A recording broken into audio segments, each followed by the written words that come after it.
High, আমি সহেলি। আমার location Habra. চলে এসেছি নতুন আরও একটা লং ভিডিও নিয়ে।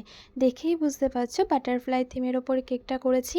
আর এটা কিন্তু বেশ কয়েক মাস আগের ভিডিও, তোমাদের সাথে এখন শেয়ার করছি। তোমরা পুরো ভিডিওটা দেখে তারপরে কমেন্ট করে জানিও তোমাদের ঠিক কেমন লাগলো। ক্রাম কোটিং তো আগেই করে নিয়েছি, এখন ফাইনাল ডেকোরেশন করছি। তাই ভাবলাম তোমাদের সাথে একটা ছোট্ট ভিডিও করা যাক এবং তোমাদের সাথে সেটা শেয়ার করা যাক।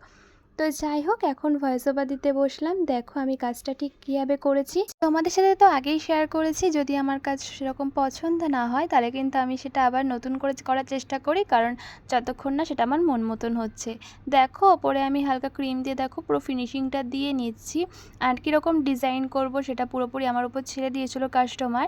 আর একটা পিকচার আমাকে দেখিয়েছিল যে এইভাবে করবে, কিন্তু আমি বাটারফ্লাইটা একটু অন্য দিয়েছি, কারণ সবসময় সেম বাটারফ্লাই পাওয়া যায় না, এর জন্য। তো কাস্টমারের বেশ পছন্দই হয়েছে, খুব সুন্দর কিন্তু এটা রিভিউ আমাকে দিয়েছে।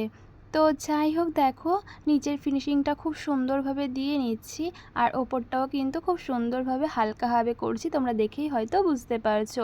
আর জানো তো, নতুন নতুন ডিজাইন করতে কিন্তু আমার খুবই ভালো লাগে। আমি চাই না যে সবসময় সেম ডিজাইন হোক, কিন্তু কাস্টমাররা অনেকে বলে যে এই ডিজাইনটা আমাকে করে দেবে, তো সেই সময় সেটা করে দিতে হয়। দেখো এটা আমি কীভাবে করছি। আর এটা যখন আমি ফার্স্ট টাইম করেছিলাম না, এই কেকটা না, অন্য একটা কেকে, তখন কিন্তু হয়নি। আর তখন আমার জেদ ছিল যে না, আমাকে পারতেই হবে। তাই দেখো এখন কতটা কিউট লাগছে। এবার দেখো আমি বাটারফ্লাইগুলো বসিয়ে দিচ্ছি। আর যেহেতু অনেকটা বড় বড় বাটারফ্লাই, তার জন্য কিন্তু আমি বেশি দিইনি, অল্প কটা দিয়েছি। আর তাতে কিন্তু লুকটা অসাধারণ লাগছিল। আর এবার দেখো নিচের বাটারফ্লাই দেওয়া কমপ্লিট হয়ে গেছে, আমি ওপরে এবার বাটারফ্লাইটা দেবো। কিন্তু আমার মনে হলো যে না, কেমন একটু ফাঁকা ফাঁকা লাগছে, খুব একটা ভালো লাগবে না যদি আমি এইভাবে বাটারফ্লাইটা দিই। তো তারপরে কি করব, দেখো আবার বাটারফ্লাইটা তুলে নেব। তোমরা দেখতেই পেলে আমি বাটারফ্লাইটা আবার তুলে নিলাম। তারপরে দেখো আমি উপরের ডিজাইনটা একটু করে নিলাম, যাতে বেশ একটু কিউট কিউট লাগে। তার জন্য দেখো উপরের ফিনিশিংটা আমি করে দিচ্ছি ব্রাশটা দিয়ে। এবার যখন বাটারফ্লাইটা দেবো তখন অসাধারণ লুক আসবে। এবার তোমরা কমেন্ট করে বলো তো তোমাদের কোন ফ্লেভারের কেক খেতে বেশি পছন্দ হয়। আমি জানো তো, কেক বানাতে বানাতে এখন না আমার কেক খেতে ভালোই লাগে না। যদি কেক ঘরেও থাকে তবেও আমার পছন্দ হয় না যে না, কেকটা আমি খাই। আর দেখো এটা হচ্ছে স্টিকারটা, আমি দেখো ওপর থেকে তুলে দিলাম লোগোর। এবার দেখো বেশ একটা কিউট কিউট লাগছে আর বেশ উজ্জ্বল লাগছে।